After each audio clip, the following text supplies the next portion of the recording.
Welcome to my channel दोस्तों। आज मैं कल की 2898 एडी उसके पार्ट 2 का एक स्टोरी प्रोडिक्शन करने वाला हूँ। ठीक है ना। तो दोस्तों, मुझे एक ऐसी कॉमिक मिली जो मुझे लग रही थी कि कहीं ना कहीं उस मूवी से रिलेटेड होगी, या फिर जो कैरेक्टर्स या जिस प्रकार की कुछ स्टोरी हो सकती है वो कहीं ना कहीं इस कॉमिक्स में से ही ली होगी। तो दोस्तों, जैसे कि इसके पिछले पार्ट में हमने देखा था कि अश्वत्थामा जी जो होते हैं उन्होंने परशुराम जी की मदद लेने की निर्णय लिया।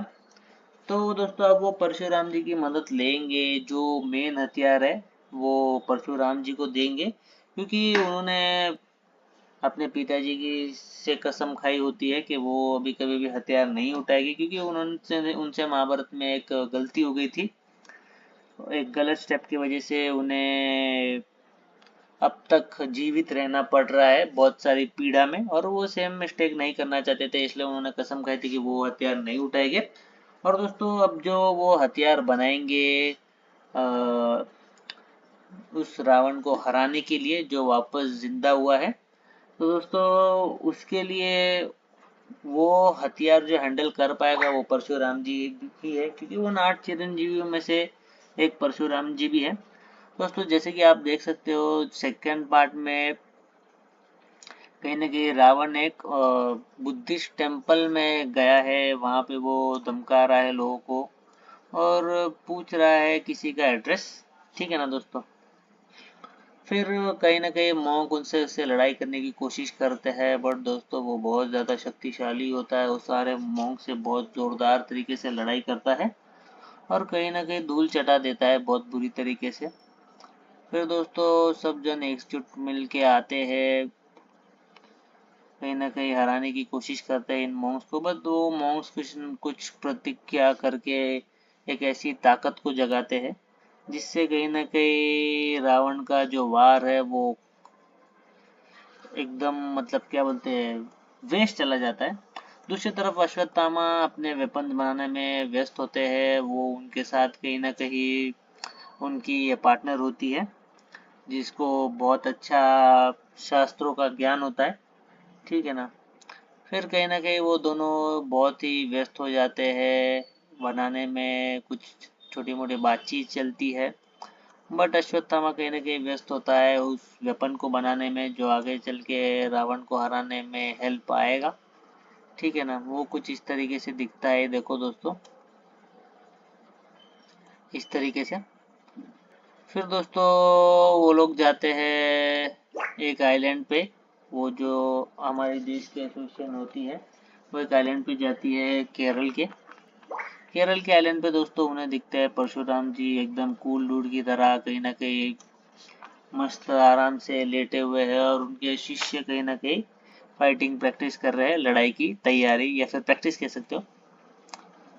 तो दोस्तों वो देखते हैं कि कहीं ना कहीं जो देश के रॉ एजेंट्स टाइप है वो आ गए हैं उनसे कुछ बात करने के लिए। वो उससे बात करते हैं क्या हुआ, और वो रॉ एजेंट दोस्तों इतना फिट होता है कि उनके सारे शिष्यों को हरा देता है बहुत ही आसानी से। फिर वो उन्हें पूछता है कि यहाँ आने की वजह क्या है, वो बताता है देश पे बहुत सारा भारी संकट आ पड़ा है। तो वो बोलता है कैसा संकट, तो ये बताता है, इसका नाम लेट नाइट होता है, कि कहीं ना कहीं रावण वापस जाग गया है और किसी ने तो उसे जगा दिया है। तो जैसे कि आप सीन में देख सकते हो रावण यहाँ से, रावण की जो सेना होती है जो यमदेव के पुत्र ने बुलाई होती है नर्क से, कहीं ना कहीं अब उसमें ड्रैगन भी शामिल हो जाता है, ड्रैगन भी तोड़फोड़ स्टार्ट कर देता है। ये लोग ग्रेट वॉल ऑफ चाइना पे हमला करते हुए दिखाए गए हैं। उसके बाद दोस्तों बहुत हिंसक लड़ाई चलती रहती है, रावण सब तबाही मचाता रहता है और उसकी सेना के साथ। यहाँ पे प्रोफेसर अश्वत्थामा उस वेपन को बनाने में व्यस्त होते हैं। तभी दोस्तों रावण देखता है, सोचता है कि हमें वो हथियार, हाँ, हमें उसे ढूंढना है। अब दोस्तों रावण को किसे ढूंढना है वो मैं आपको आगे बताऊंगा। यहाँ पे फिर परशुराम जी इसकी लेट नाइट की मदद करने के लिए तैयार हो जाते हैं और कहीं ना कहीं उसको साथ में लेके चलते हैं। तो लेट नाइट को साथ में लेके चलते हैं परशुराम जी अपनी कार बुलाते हैं, ठीक है ना। देखते हैं गैजेट्स वगैरह किस तरीके से डिज़ाइन किए हैं अश्वत्थामा में, वही होता है ये देखो सारे सूट, कोई वेपन, कुछ टेंटिकल्स अलग अलग। फिर दोस्तों अश्वत्थामा अपनी खोज जारी रखता है और कहीं ना कहीं एक प्लेन तैयार करता है। दूसरी तरफ जंग चालू होती है, हेलीकॉप्टर से सैनिक आते रहते हैं इन मुर्दा सेना को हराने के लिए, बट नहीं हरा पाते क्योंकि वो ताकतवर रहते हैं और पहले से मरे हुए होते हैं। पहले से मरे हुए लोगों को कैसे कोई हरा सकता है। फिर यहाँ पे दिखाया गया है कि परशुराम जी और लेट नाइट उनके गाड़ी में बैठे हैं और फिर निकल पड़े हैं उस युद्ध की ओर। उस मुर्दों की सेना को हराने के लिए परशुराम जी निकल गए हैं लेट नाइट के साथ। बहुत सारे राक्षस होते हैं, कोई बंदर जैसा दिखता है, कोई ये देखो कंगारू जैसा दिख रहा है, कोई बैल के जैसा दिख रहा है, कोई शेर के जैसा दिखता है। और वो कहीं ना कहीं भारत की सेना को बहुत बुरी तरीके से हराते रहते हैं और उनकी ताकत खत्म ही नहीं होती, वो आते ही जाते। यहाँ दूसरी तरफ परशुराम जी एक पोर्टल खोलते हैं और पोर्टल की दूसरी तरफ उस युद्ध में पहुंच जाते हैं। पोर्टल की दूसरी तरफ युद्ध में पहुंचने के बाद परशुराम जी देखते हैं यहाँ तो हाल बुरा चल रहा है सोल्जर्स का, तो वो कहीं ना कहीं फटाफट से युद्ध में एंट्री कर लेते हैं और लड़ाई चालू कर देते हैं। लड़ाई चालू करने के बाद भीषण युद्ध होता है, बहुत सारा यहाँ पे कहीं ना कहीं क्राउड इकट्ठा होता है मुर्दों का क्राउड को हराते रहते हैं, पर तब तक इतने सारी सेना इकट्ठा हो जाती है कि उनसे हैंडल नहीं हो पाता। तो फिर वो परशुराम जी से लेट नाइट कहता है कि आप अपना हथियार ले लो। उनका हथियार माने आपको पता है दोस्तों, वो फरसा जो कहीं ना कहीं हमारे देश में आज भी एक जगह पे गड़ा हुआ है। और वो आर्मर जो वहाँ पे पहले अश्वत्थामा ने डिजाइन किया था, जैसे दोस्तों वो इस क्या बोलते हैं गॉटलेट को पहनते हैं तो उसी उसी क्षण अचानक से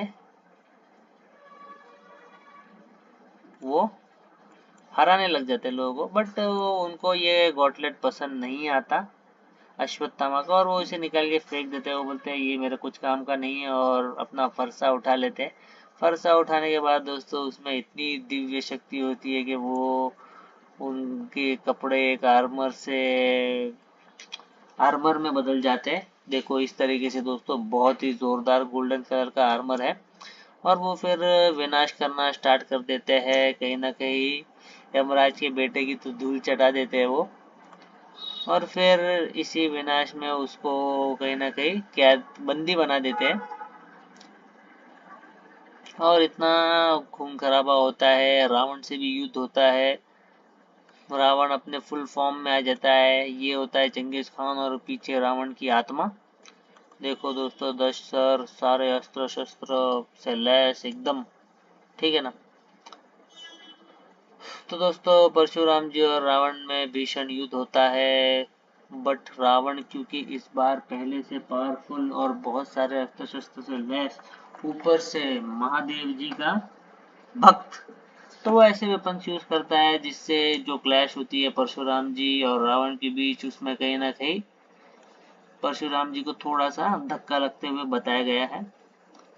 और दोस्तों इसी दौरान फिर नीचे उतरते हैं हमारे प्रोफेसर अश्वत्थामा, जो हेल्प करते हैं कहीं ना कहीं रावण को थोड़ा सा धूल चटाने में या फिर डिस्ट्रैक्ट करने में, ताकि वो परशुराम जी को कुछ कर ना पाए। और फिर परशुराम जी अपनी गाड़ी बुलाते हैं, उससे रावण को एक और मुंह तोड़ जवाब मिलता है। इसी को देख के दोस्तों रावण कहीं ना कहीं यहाँ से भागने की कोशिश करता है और कहीं ना कहीं ये देखो दिखाया गया है सेना को तहस नहस करती रहती है। परशुराम जी की गाड़ी, उसके बाद अश्वत्थामा, उसके बाद परशुराम जी खुद, और फिर कहीं ना कहीं अब कहाँ भागा जाए। तो रावण और उसकी सेना भाग जाती है और परशुराम जी और लेट नाइट यहाँ से निकल जाते हैं उनका पीछा करते करते, ठीक है ना। और फिर अश्वत्थामा वापस अपने रिसर्च लैब में चले जाते हैं वेपन्स को बनाने में। अब दोस्तों वो सोचते हैं कि यहाँ से निकल के कहीं ना कहीं यमलोक में जाना पड़ेगा ताकि यम सेना को रोक दिया जाए। दूसरी तरफ ये दिखाया गया है कि कोई वानर सा होता है जो जिसको रावण ने बंदी बना दिया होता है और जो रावण से सारे काम कराता है। उसी बीच दोस्तों परशुराम जी और लेट नाइट कहीं ना कहीं जाते होते हैं और एक आदमी उन्हें बीच में से रोक देता है। और दोस्तों ये आदमी कोई नहीं बट समय है। अब दोस्तों ये समय ने परशुराम जी और लेट नाइट को क्यों रोका, क्या सवाल पूछने हैं परशुराम जी से समय को, या फिर किस चीज की चेतावनी इस परशुराम जी को समय देना चाहता है, इसके बारे में दोस्तों नेक्स्ट पार्ट में बताऊंगा। तो दोस्तों आज के पार्ट में इतना ही। ये मेरा पार्ट 2 है कल की 2898 एडी के प्रेडिक्शन का। मुझे लगता है कहीं ना कहीं वो सारा कॉन्सेप्ट इसी कॉमिक से उठाया होगा।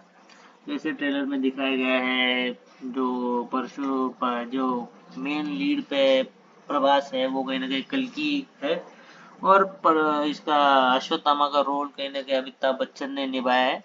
अब दोस्तों प्रभास कल्कि है या फिर प्रभास कोई और है, ये तो दोस्तों मूवी में ही पता चलेगा। बट मुझे तो लगता है कहीं ना कहीं यही से उन्होंने एक मोटिवेशन उठाया है। तो दोस्तों वीडियो में आज के लिए इतना ही। अगर आपको मेरा ये पार्ट 2 पसंद आया तो प्लीज़ लाइक शेयर सब्सक्राइब कीजिए मेरे चैनल को। और दोस्तों मैं मूवीज़ के रिव्यूज़ भी प्रोवाइड कर रहा हूँ, तो आपको अगर कोई मूवी का रिव्यू चाहिए तो आप डिस्क्रिप्शन में बता सकते हो, या फिर आपको किसी पर्टिकुलर कैटेगरी की मूवी का रिव्यू चाहिए तो भी मैं आपको वैसी पिक्चर ढूंढ के दे सकता हूँ जो आपको पसंद आएगी। तो दोस्तों आज के लिए इतना ही, मिलते हैं आपसे नेक्स्ट वीडियो में, तब तक के लिए bye bye and thank you so much.